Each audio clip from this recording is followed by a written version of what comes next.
Good afternoon, respected guests, teachers, elders, and all my dear friends. My name is Shivam Patel. I am from class 8. Today is a very special day for me because I have the honor of hosting to the most beautiful occasion. Dedicated to the most important person in my life, my father. My father may seem very strictly, sometimes when especially coming to the study. But deep inside, he was a very loving and caring person. He is not just my father, but also my first teacher, my guide, my biggest supporter. He stood by me in every situation and taught me the true meaning of love, honesty, and hard work. Now, I want to come invite Tarannum Khan from class 8 to come on the stage and share a few words about the father.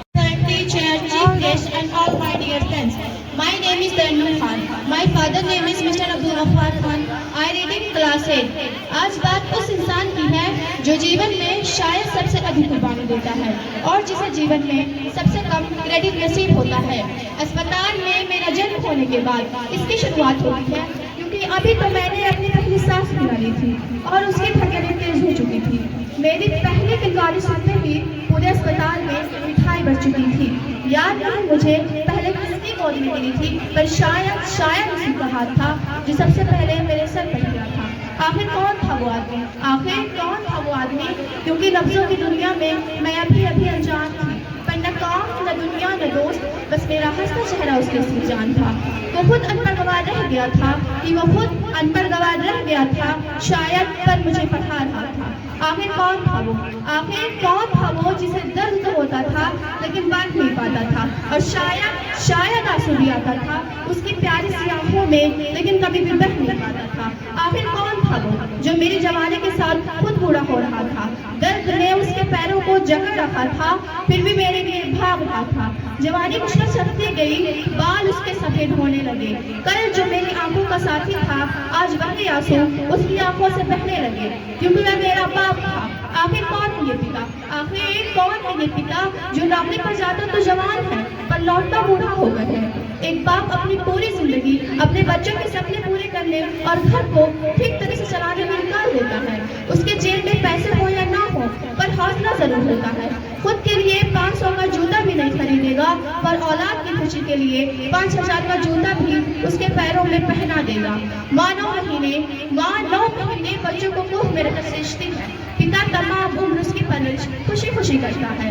आज देश भर के नौजवानों को एक बात बता देना चाहती हूँ, जिनकी औलाद नहीं होती, ना वो जाने कितने व्रत, कितने यज्ञ, क्या जतन करते हैं, ना जाने कौन से चौखट पर माता साधते हैं। जब उनकी गोद में एक नन्हा फरिश्ता आता है ना, तो वो माँ बाप उसी पल से उसकी जिंदगी की सारी चिंताओं को अपने सर ले लेते हैं। शादी, ब्याह, पढ़ाई लिखाई सबकी फिक्र उसी पल से होने लगती है। एक बाप अपनी पूरी जिंदगी अपने बच्चों के सपने पूरे और घर को ठीक तरह से चलाने में निकाल देता है। उसके जेब में पैसे हो या ना हो, पर हौसला जरूर होता है। खुद के लिए 500 का जूता भी नहीं खरीदेगा, पर औलाद की खुशी के लिए 5000 का जूता भी अपने उसके पैरों में पहना देगा। आज मैं बात करना चाहती हूँ आज के जनरेशन से और उनके अपने माता पिता के रिश्तों के बारे में। आज के इस जनरेशन में टैलेंट की कोई कमी नहीं है, लेकिन हाँ, ट्रस्ट कब आता है जानते हैं? जब बच्चे 14-20 साल की उम्र में होते हैं, जब उनके हार्मोन्स जंप करने लगते हैं। इसका सबसे गंभीर असर ये होता है कि वो पेरेंट्स अपने माँ बाप से नफरत करने लगते हैं और दूसरे पेरेंट्स की बात खुशी सुनते हैं। माँ बाप होना इतना मुश्किल होता है, जरा सोच कर तो देखो, अगर हम ना हो तो क्या होगा।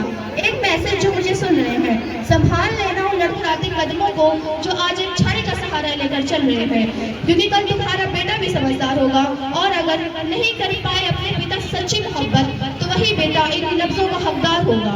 और दुआ करती हूँ वो लम्हा तुम्हारी जिंदगी में कभी ना आए, क्योंकि उस लम्हे का एक कतरा बहुत दर्दनाक होगा। लेकिन वक्त अभी भी बचा है, तुम्हारे पास थोड़ा हिस्सा कल, क्योंकि इसी वक्त का हर लम्हा कर्जदार होगा। और जरा सोच कर तो देखो, आज वो तुम्हारा बाप है, कल अगर वो ना रहा तो क्या होगा। मुझे लगता है माँ बाप आपके पैशन के अगेंस्ट नहीं है, वह बस आपको गरीब नहीं देखना चाहते।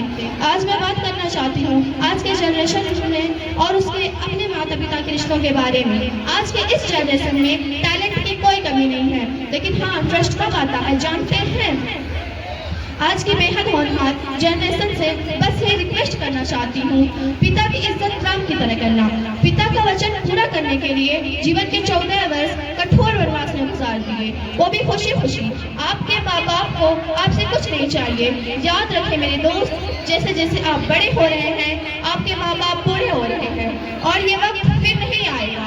उनके जाने के बाद बड़ा अफसोस होता है कि काश ये कर लेता वो कर लेता, पर उन लंगर से जिंदगी में नहीं उतार सकते, लेकिन अपना समय उनको देकर इसका इंतजार जरूर कर सकते हैं। याद रखें आपकी वजह से उनके आंखों से निकला हर आंसू आपकी तमाम जिंदगी बर्बाद कर सकता है, पर फिर भी वो माफ कर सकते हैं, पर वो माफ नहीं करेगा। You never said I am leaving. You never said goodbye. I love dying. I need you in life. I care you really in my heart. You hold a place that no one would. A beautiful person with a wonderful heart. Thank you. पापा रखना मेरा भरोसा, तेरा दिल तोड़ूंगी नहीं, रख जिंदा आँखों में सपना